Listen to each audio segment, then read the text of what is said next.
I think we'll get started. Let me say hello to everyone and introduce myself. I am Jen Doyle. I am the Director of Education Innovation at PDX Reading Specialist, and I'm really excited for you to be here today for our Science of Reading series. Let's talk about sound walls, and I'm so excited to share everything about sound walls with you to really help this be something that is a useful tool for you to have really good actionable steps to take in your classroom to be able to use the sound wall. And let me introduce some of the other colleagues I have here with me today. So Haley is here. She will be monitoring our chat. So any questions you have, just put them in the chat. And then Michelle is here. If you have any tech needs, just send her a message and she can help you out. So that's our team. And today we will be really focusing in on everything that you need to know to get started with the sound wall. And we'll get started with really focusing in on what are the key vocabulary terms that you need to know about the sound wall. And so it's important to me that we have a shared vocabulary around sound walls so that we all have the same meaning behind the terms that are used. Then we'll talk a little bit about how the brain learns words and the science behind reading, and how the science of reading really connects to sound walls. So we'll talk quite a bit about that. And then we'll dive into a lesson on how to teach using the sound wall. And I'll walk you through step by step a lesson plan. And then we'll really connect sound walls and your curriculum so that you can see how sound walls can become part of your existing curriculum, because the design of all of our products is that they can be used with any curriculum. It doesn't have to be something that you adopt the entire curriculum and change everything you're doing. This is just a piece to add to what you're already doing.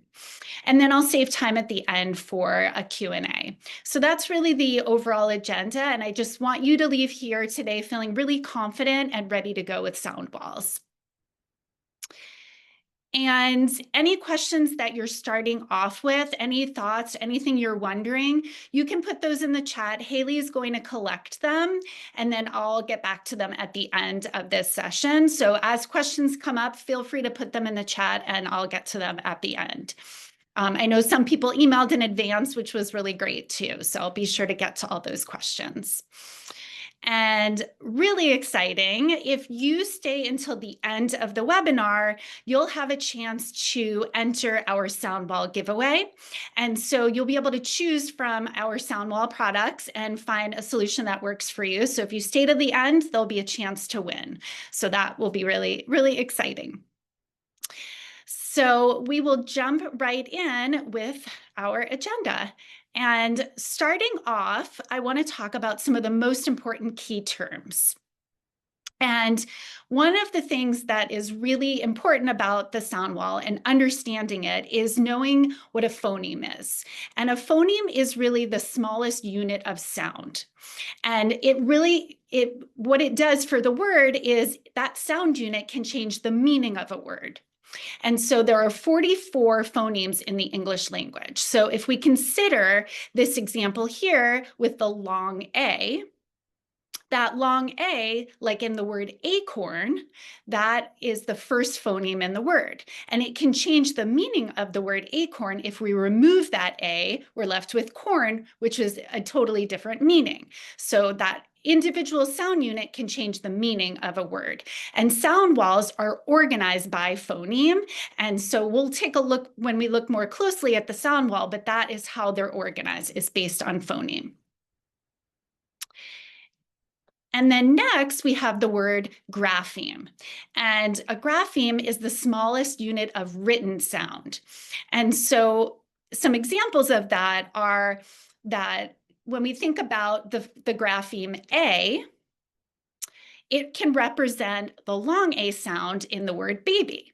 It's how the word baby, the A is spelled, that long A is spelled with the letter A. Versus when we think of the word straight, we have the grapheme AIGH, which stands for one sound. So even though there are 4 letters in that grapheme, it stands for one sound, that A in straight.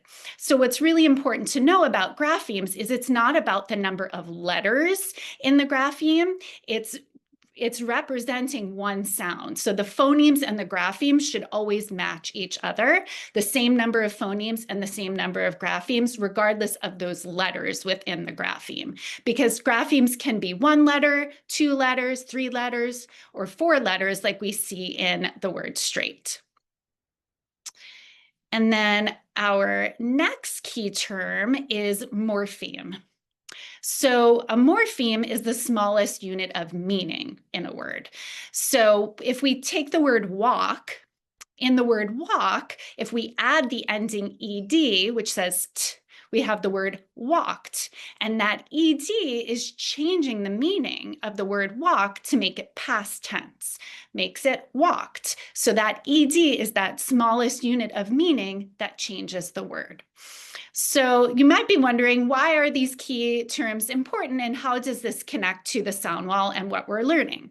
So the biggest way to think about it is that when the brain is learning words, every word has 3 forms. It has its sounds, which are the phonemes, its spelling, which are the graphemes, and its meaning, which are morphemes. So those 3 pieces must come together to form a word. And then if we look an example of how the brain is activating when it's reading, it's activating in different parts of the brain. So we have the front part of the brain, the frontal part, that is activating. If we look at the example for horse, that's where we're articulating. That's what's activating in our brain. And then in the back of our brain, we have the visual word form area, which is activating and giving us that visual recognition of the word horse. And then we have the piece here where that word analysis area that is really tying together the phonemes and the graphemes. So it's putting together that sound is spelled with an H, the or sound is spelled with OR, and in this case, the S sound is spelled with SE. And then we have the piece of connecting that meaning. We have an understanding of what a horse is, being able to comprehend and make sense of it, providing that context for the meaning of horse. So every word has those 3 forms, and sound walls support the knowledge of all of those pieces. And we're going to look at that more closely, but that's really the best way to think of how all of these pieces come together. It happens through the sound wall. And so this happens through a process called orthographic mapping. And so when the brain is connecting all of those pieces, that's what the orthographic mapping is. So we have 2 different ways to really think about it. We have decoding and encoding. So what's happening in the brain is the brain is reading, and you come across the word read, and you need to break it up into pieces, recognizing that the R says the EA says E, and the D says D. And then you're taking those pieces and blending them together and being able to articulate them. And so that's the process of orthographic mapping that's happening when we decode or read a word. And then we have the process of encoding, which is spelling. So a student wants to spell the word read, they say it aloud, or they think it in their mind, and they break apart the word into individual sounds. So in the word read, we have E, D. And then the student needs to attach letters to those sounds.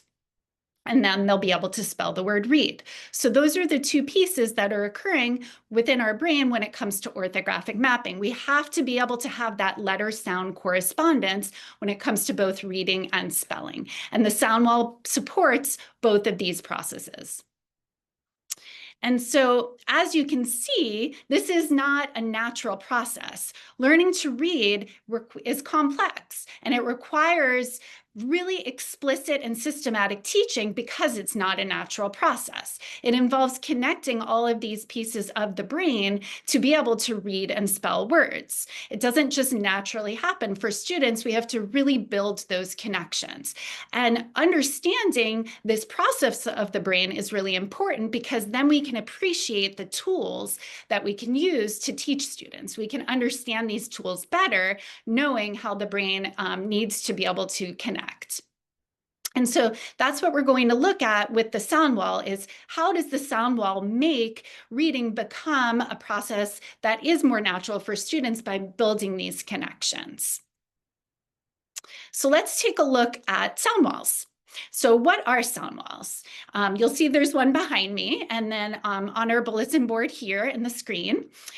So a sound wall is really a visual representation of those phonemes. It's a reference tool for students and teachers to use because it supports the spoken language in both decoding, the reading, and encoding. And so it provides this visual reference for students to be able to look at what are the phonemes, what are the mouth positions, what are the graphemes associated with it, so that a student doesn't have to just hold all of that in their mind. They can look up at the board or look at an individual sound wall and really be able to access that information without having to hold all of that in their mind. And so to help you understand a little bit better about why sound walls are important, I'm going to have us do just a quick little activity to see how this really would work for students and why it's so important. So I want you to take a moment right now and really just think about all the ways that you might know in your mind to spell the long A sound in order of frequency. And what I mean by that is like the order that they might appear in words, the more frequent spelling patterns to the less frequent spelling patterns. Just try to take a moment right now and make a list of what comes to mind for you. And I'll stop talking to give you a second to think.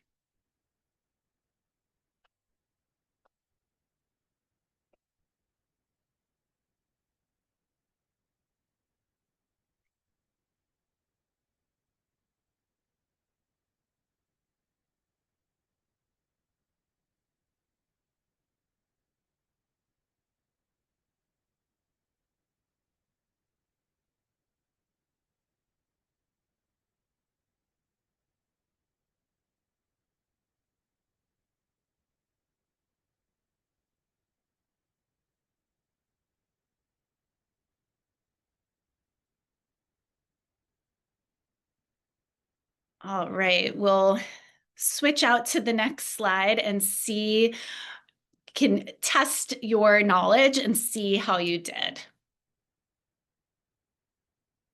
So here is the answer. This is from our sound wall. So see how many you got right. Was that hard for you? Probably was. I don't think I would be able to just generate this whole long list. There's 9 graphemes for the long A spelling. So that's quite a lot. And you can see right at the top, we have the A spelling for long A, like in acorn. We have the A consonant E spelling, like in the word cake. And you can see that the A spelling is 45% of the time, and the A consonant E is 35% of the time. So the graphemes are arranged in order of frequency, so that if a student were to try to figure out which is the correct spelling, it gives the most common ones in order. And that way a student can refer to that. But this wasn't meant to be easy. You can imagine if you were a student that was beginning to learn the long A graphemes, it would be way too much to kind of bring all of that to mind right away. So having a visual reference tool like the sound wall really helps students to have that to refer to. And we're going to talk more as we go through the webinar about how to use this for reading and spelling and how to develop that independence with students so that they know how to refer to the sound wall, because we really want the sound wall to be a useful tool for teachers and for students. We don't want it to be something that just gets put up on the wall and forgotten about. So the tips and tricks that I show you today will hopefully give you some ideas of how to make it something that's part of all of the routines. But I just wanted to illustrate the importance of the sound wall and how it's used as a visual reference tool, so you don't have to hold all of that in your mind while students are learning. So let's take a look now at what does the research show? How does the science of reading and the sound wall connect? And what are the pieces that the sound wall supports in terms of what we know about how students learn to read? And so I'm going to break all of those pieces down, and we'll look at the different elements of learning to read and how that connects to the sound wall.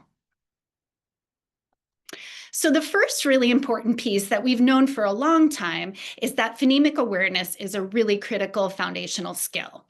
And the research really consistently shows that phonemic awareness is really one of those strongest predictors of early reading success. And so phonemic awareness is really all about the ability to hear, identify, and manipulate sounds, or those phonemes, in words. And the sound wall does just that. It helps students to identify and manipulate phonemes because they're organized by articulation. As you can see down here, we have the phonemes, and we'll talk more about how they're organized by vowels and place of articulation. But the other critical piece that phonemic awareness focuses on with the sound wall is segmenting and blending sounds. And those are really the key skills when it comes to decoding and spelling. And students are able to really learn how to identify those sounds by having this visual reference guide, being able to figure out their mouth position and have a way to refer back to it. And the next critical piece is this speech to print connection, which sound walls, that's the perfect application for sound walls because it is a very clear representation of how the speech sounds connect to letters. And what's hard about speech sounds is you hear them and then they're gone. But with the sound wall, it provides a way to look back at that speech sound. It gives you that visual reference so that when you hear a sound, it's not just gone, it's visually represented on the sound wall. And so you can see here, like in this example of elephant, we have the phoneme eh that is represented by the elephant. And then we have the mouth articulation showing exactly how to articulate that eh versus other vowels, which we know that with students, being able to articulate the differences between some of those short vowels can be a little tricky. Like, for example, the short I versus eh, those two can be a little bit tricky, but being able to focus on the mouth position helps students to differentiate between those. And then we have the graphemes below that are associated with that phoneme. And we can see that the spelling E for eh is 91% of the time, which is the most common way to be able to spell that short E sound. But then we have some variations here below, like EA says eh, like in the word bread. We have AI, like in the word said. So those are alternate ways that aren't as common. You can see the AI is less than 1%, and the EA is 4%. So those aren't as common, but these alternate ways of spelling can be helpful to teach students so that they understand all the different variations on how to spell specific phonemes. So that is what's important with that speech to print connection. The science of reading really makes that clear, and sound walls really show that connection for students, making it visible. And then we have multisensory learning, which we know from research, multisensory learning is a really effective way for students to learn. And we see this happen with the sound wall in a few different ways. So we have the visual aspect of students being able to look at the mouth position, being able to look at that key word, and being able to engage both the kinesthetic of making those mouth positions with the visual, as well as the auditory in listening and discriminating between sounds. And as we go through a lesson, you'll understand how these pieces kind of come together. Students can also visibly see their own mouths by looking in a mirror, looking at their friends' mouth positions, and really being able to touch and feel the way that their mouth moves. So it's really engaging all of the senses. And then another important aspect is that sound walls are culturally and linguistically responsive.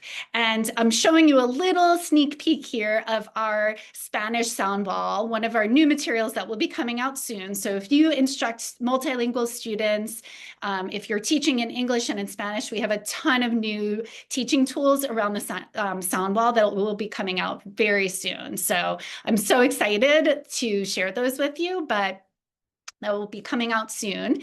And this is one example that bridges English and Spanish. And what the research is showing is that it's really critical to highlight both the similarities and differences between languages, because students need to be able to see those similarities and differences, and it builds their understanding of language. It deepens their understanding. And so this is a really structured way to point out the mouth positions. So for example, with the grapheme A, we have two different sounds here that are being illustrated. We have the A and the A in English, which is very different than the A in Spanish for avión.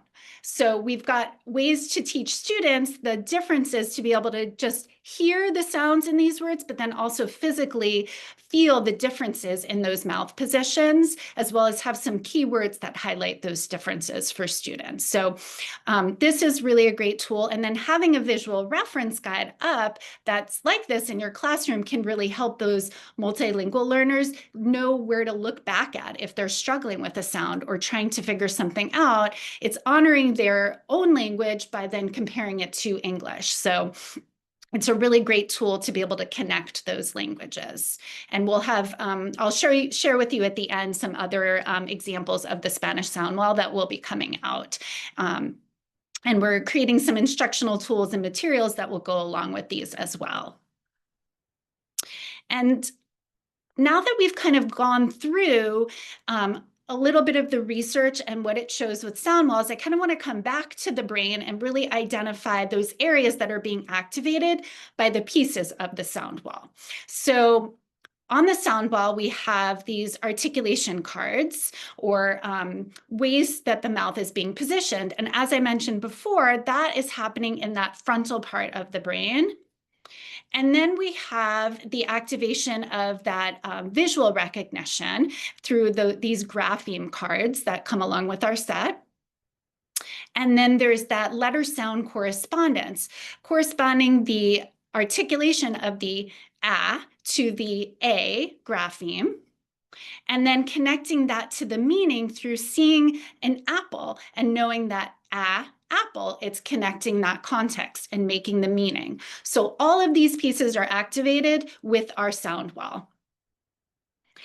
And now that we have all of that background information about sound walls, we know a little bit about how the brain works with sound walls. I want to jump into how to get started and the different types of sound walls that are out there and how you can organize or think about setting up a sound wall in your classroom.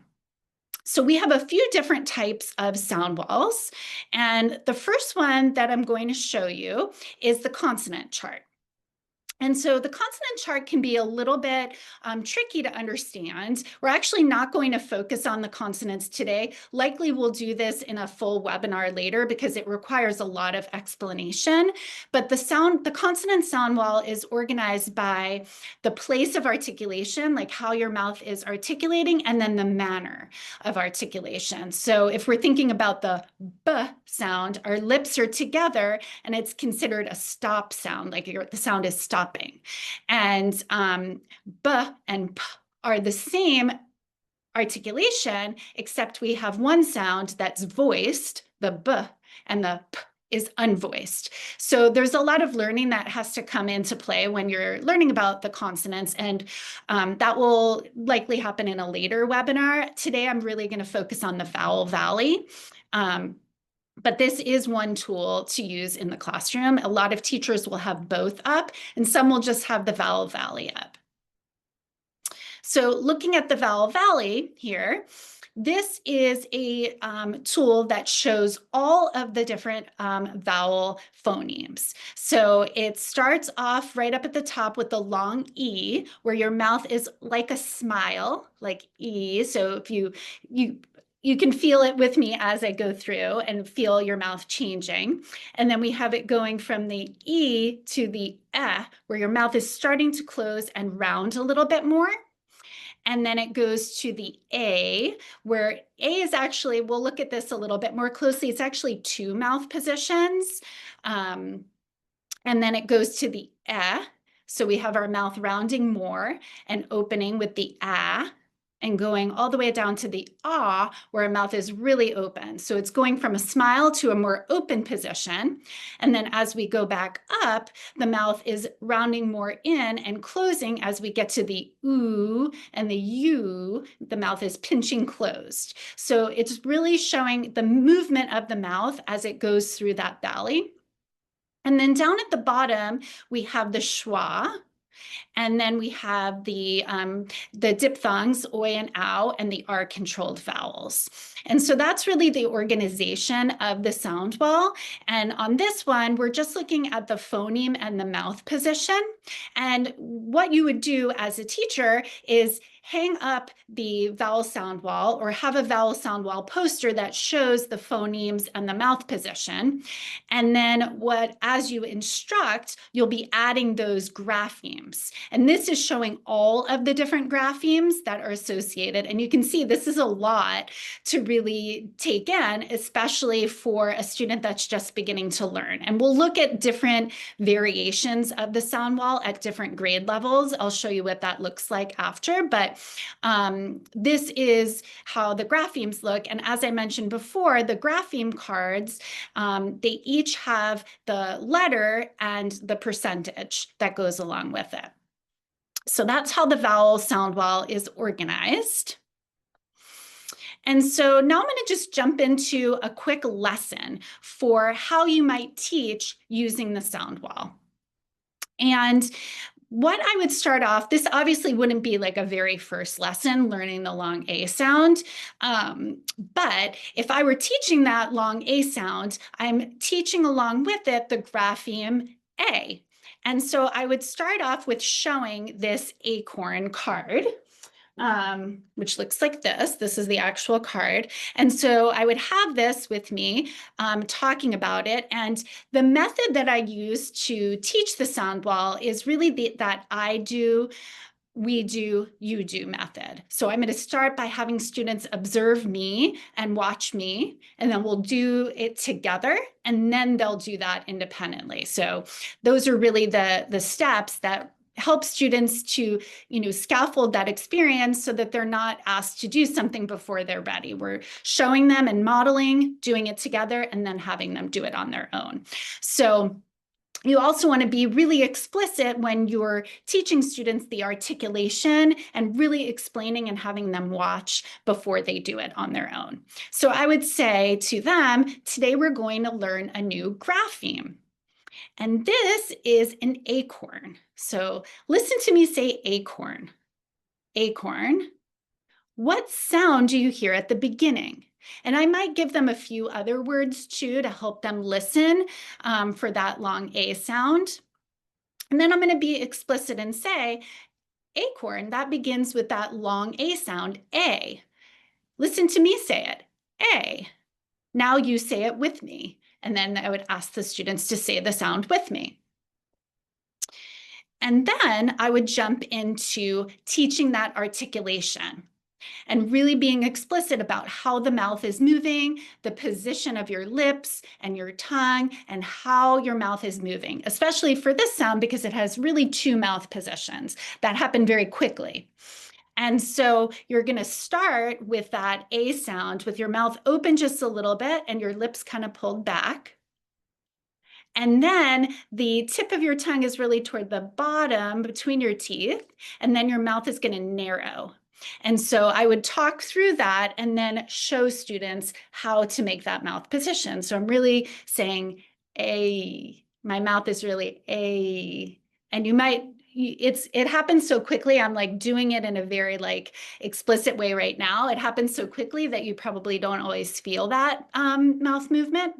But you want to also be explicit by telling students that your voice is on and that all vowels really stretch out. So it's not like a quick clipped sound, it's a long continuous sound for vowels. So it just keeps going. A.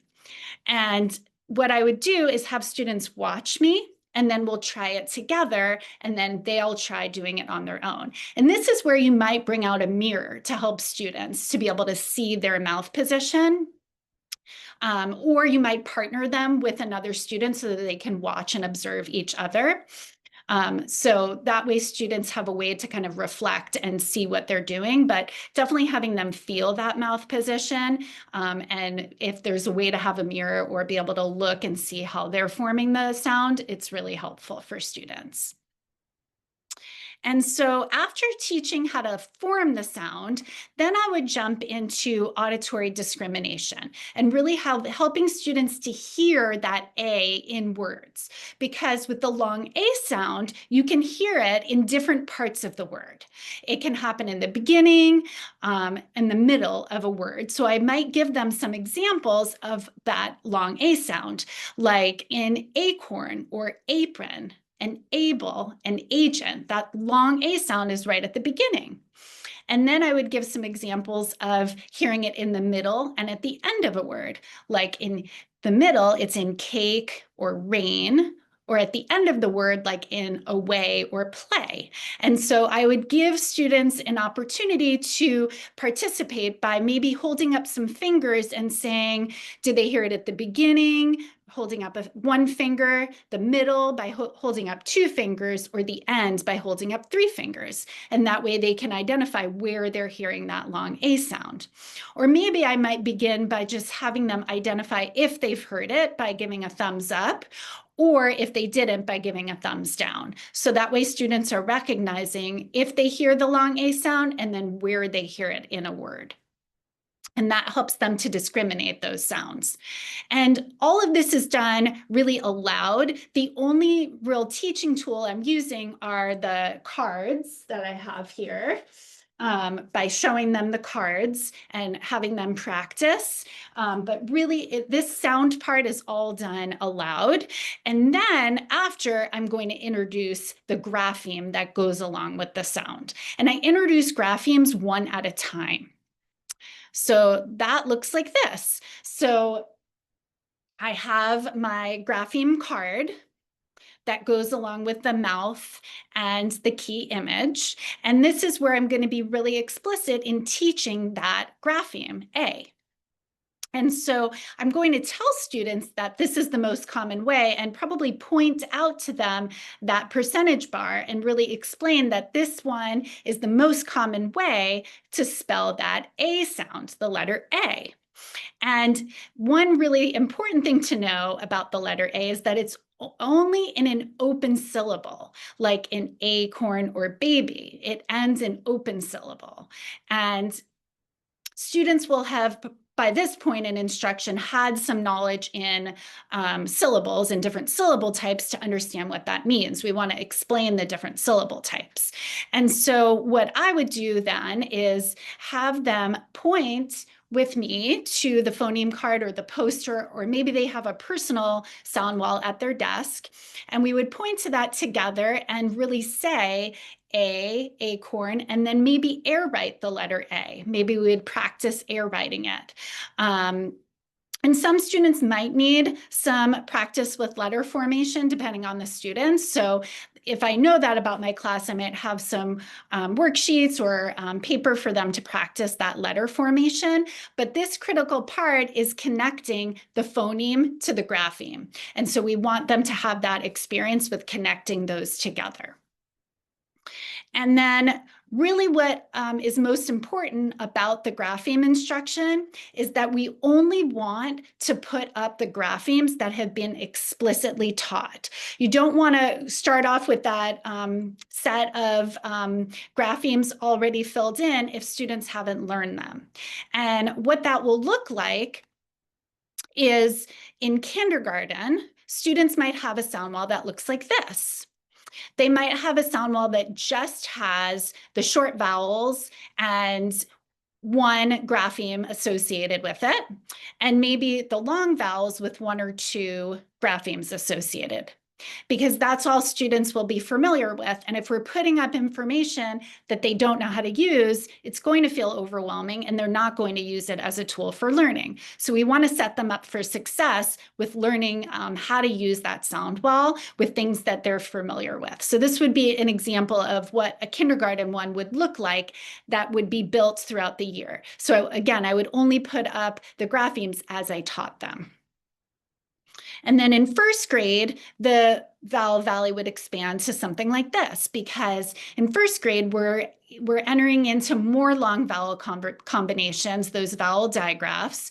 We're teaching the diphthongs. We're teaching some of those R-controlled vowels, and we're really building upon the knowledge that they've gained in kindergarten and adding to that. And then by second grade, you've got this vowel valley here where it's really, they've covered pretty much all of those combinations, and they have built upon their knowledge in kindergarten and first grade, and now they have more of a complete vowel valley.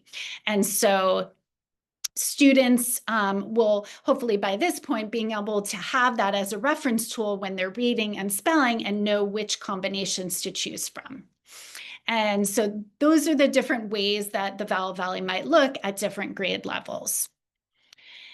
So now that I've kind of gone through a lesson with you, what is important to think about is, what do you do after that sound is taught?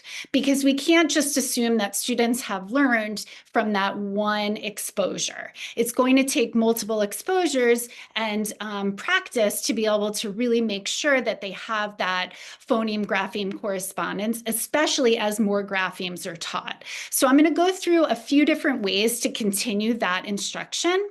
We'll talk about some ways to build in practice, and also really important is applying the sound wall while they're working on reading and spelling, ways to use it throughout the day, tips for reviewing sounds, how to go back and pepper in that periodic review of sounds that you've already covered, and then some different options that I've seen for games with sounds. So these are all ways that you'll keep the sound wall in use so it doesn't become something that's taught and forgotten about. So in terms of practice and application, this is really one of the most important pieces. Like, this is probably one of the biggest takeaways, is how to use the sound wall for reading and spelling. And so when students are learning to read new words, they might ask you, what does this word say? How do I read this? I can't figure out this word. And so what you'll do as a teacher is ask them, well, how can we use the sound wall to figure it out?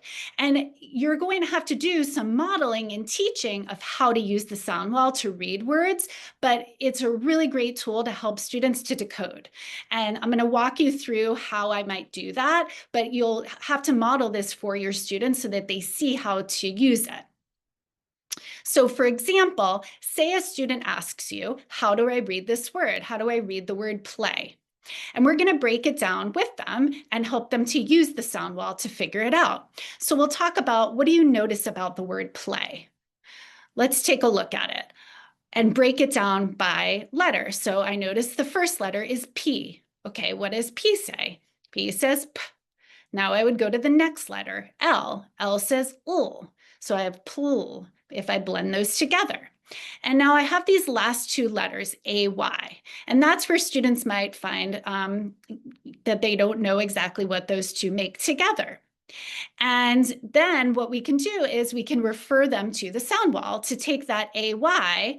Okay, AY is on our sound wall, and that's under the A. And that helps them to be able to have that visual reference tool to connect those sounds that they maybe haven't fully mastered yet to a tool. It's like a little stepping tool of going from what they know to what they don't know, and it's building that independence. So they don't have to rely on the teacher. They have a tool that can guide them.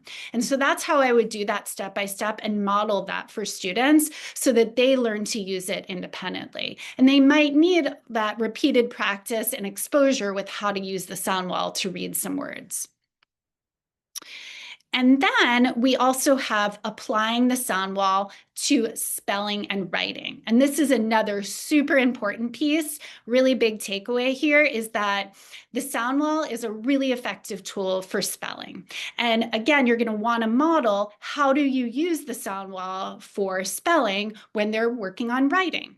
So if a student asks you, how do I spell this word? You can say, well, how can I use the sound wall, or where can I look on the sound wall to figure that out?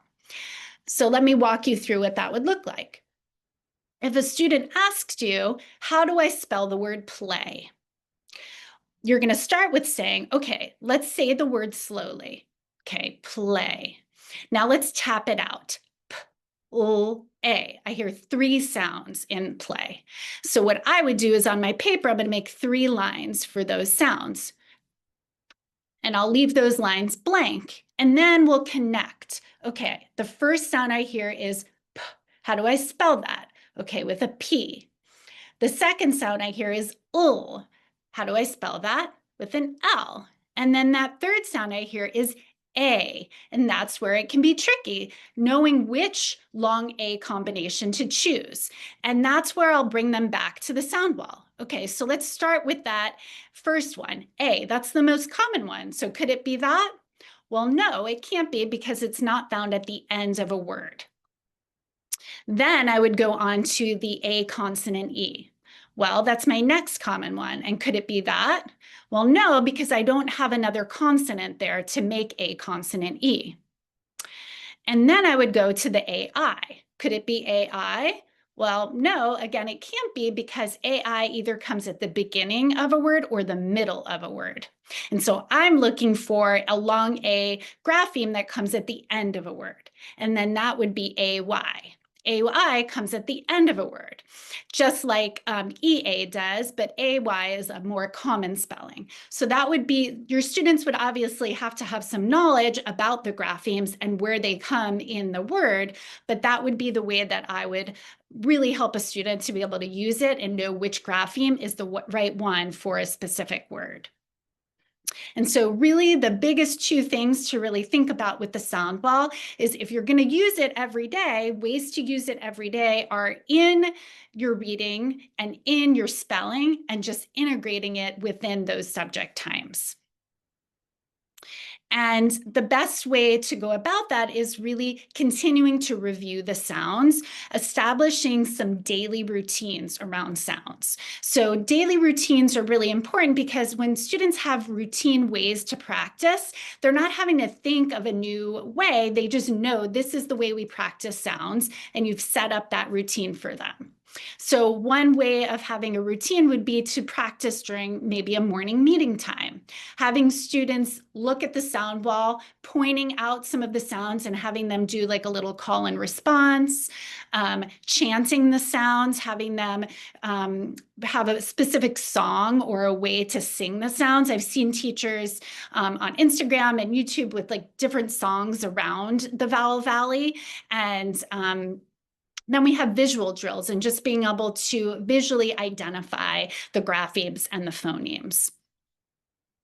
And so some other ways to review are asking really specific questions about articulation. So when you're reviewing a sound, asking, okay, where in your mouth is that sound produced? What are your lips doing? What are your teeth doing? Where do you feel your tongue? Is your voice on? Being able to have them touch and feel if their voice is on. How is the air flowing? Having them put their hand in front of their mouth to feel like in the sound B. Do you feel that air flowing out? and having them recognize these pieces as you review. And then I've seen a lot of really good fun games around sound walls too. So some teachers will do little scavenger hunts where they have to go and find objects in the classroom that make the long A sound, that doing an I Spy game, like I spy something that makes the long A sound. Or even doing, I've seen teachers do like a little game show activity where they act like they're the game show host and they're going through the Vowel Valley and practicing the sound. So there's lots of ways to like keep it fun and keep it engaging for kids. And then another important piece to think about is which sound wall is right for you. So we have different options for sound walls. The top ones up here are personal size. So it looks like this for students. And so there's two different personal size sound walls that we offer. We have one that comes filled in, and this one would be great for like second grade students who have really learned, second and above, who have learned most of the graphemes. And then we have a blank one that students would fill in as they're learning it. So that's great for like kindergarten and first grade as students are learning. And of course, the blank ones could be used for intervention groups too, which, if you have a small group of students that you're working with, each of them having their own personal one, you could place them inside a pocket sleeve and students can then build the sound wall with you in their small group. And then we also have poster size versions, one that's filled in and one that's blank, so that if you're instructing students, you can fill it out and they could be filling it out at their desk. And then we have the card size version that I was showing you, which can be hung up on the wall like the one behind me. So it depends on the space of your room, depends on your setup. If you're a teacher that's traveling to different rooms, the personal size one is great, and you can keep your entire groups within a pocket sleeve. If you're in one classroom, having the poster size or a bulletin board size can be great. So it just depends. And then coming soon, we have the Spanish sound wall items. So we'll have a English-Spanish set.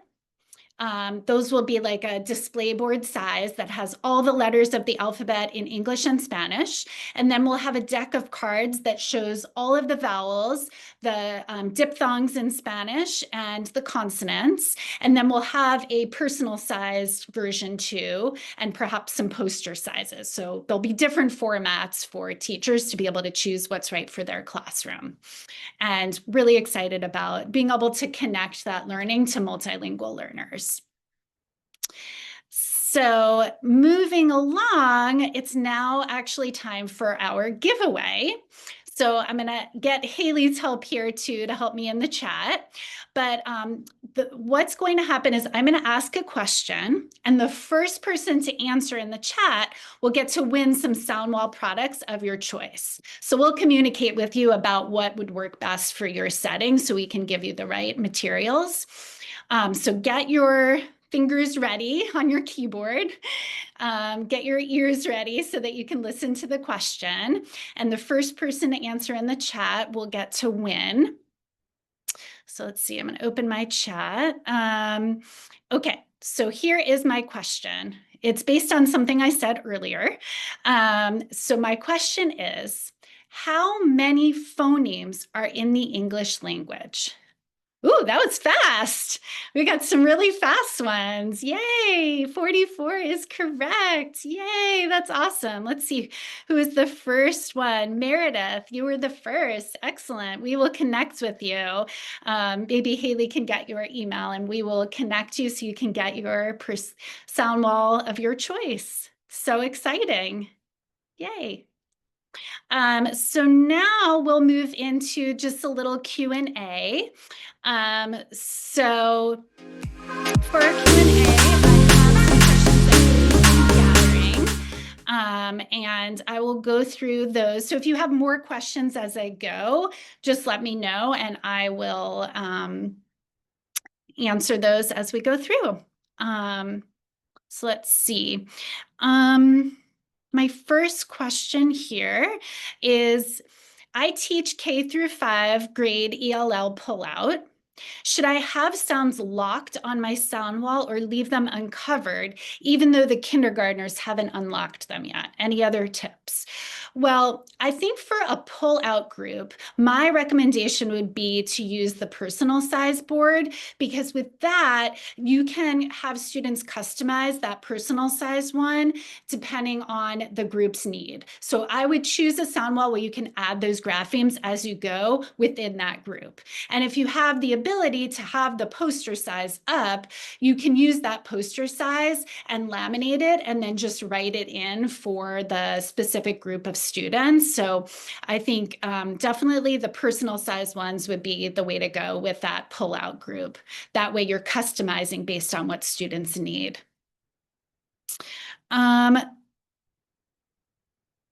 Okay, let's see. Here is the next one.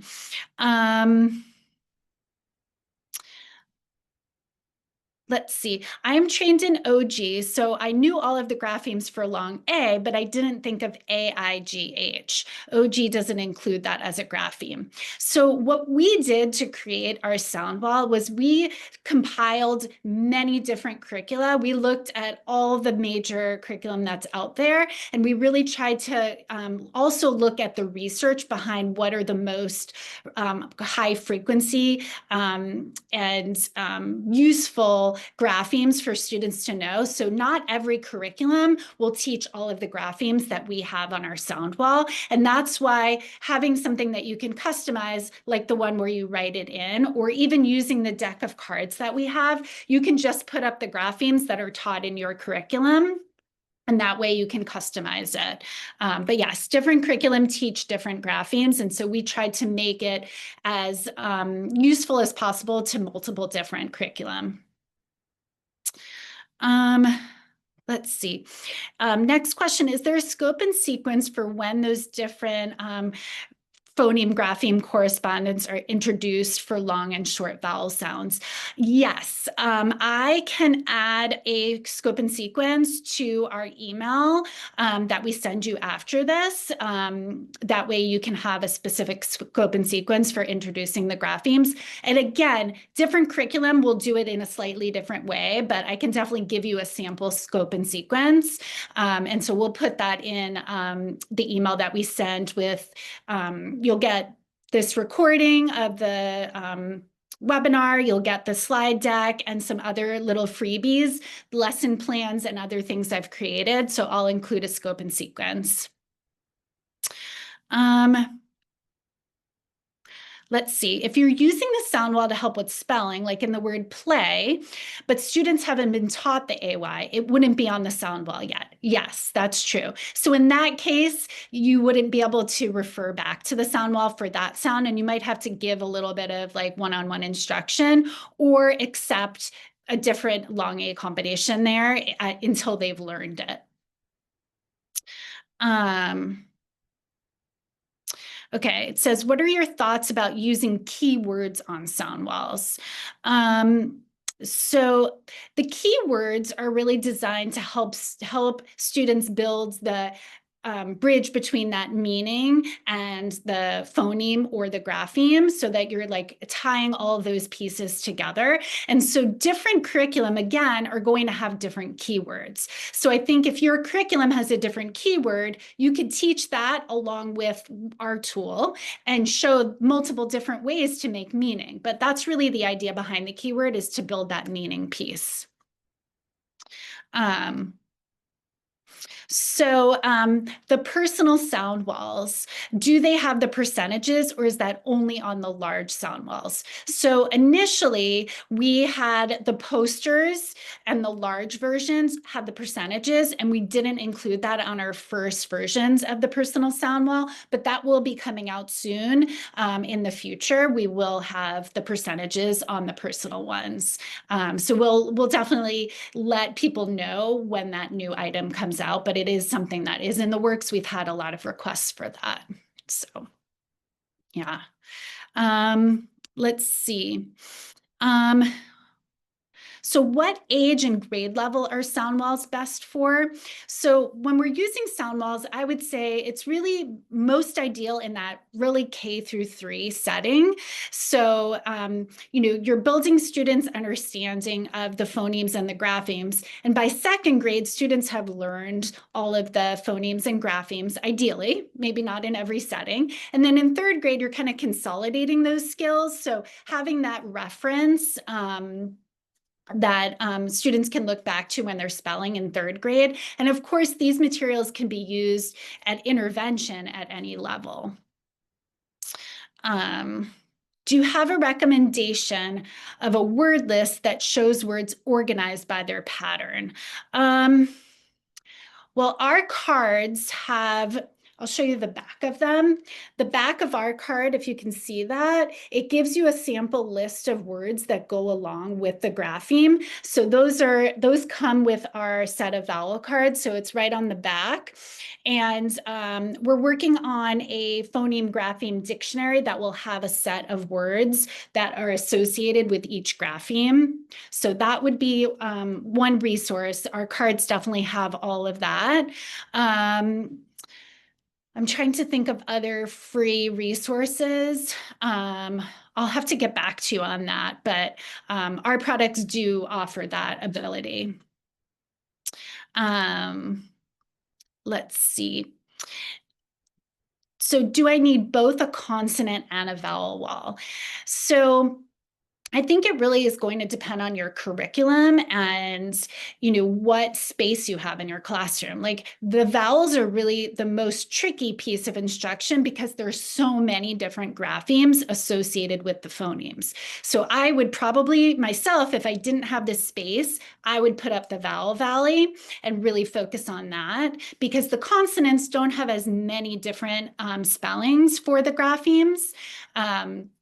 And so I would prioritize that. So you don't necessarily need both. It's great if you have the space or the ability, or getting the personal size one, we include the consonants on the personal size one. So if you want to instruct using the consonants, you can get the personal option, and that has both of them on it. Let's see. How do I help students who are embarrassed to try the articulation gestures?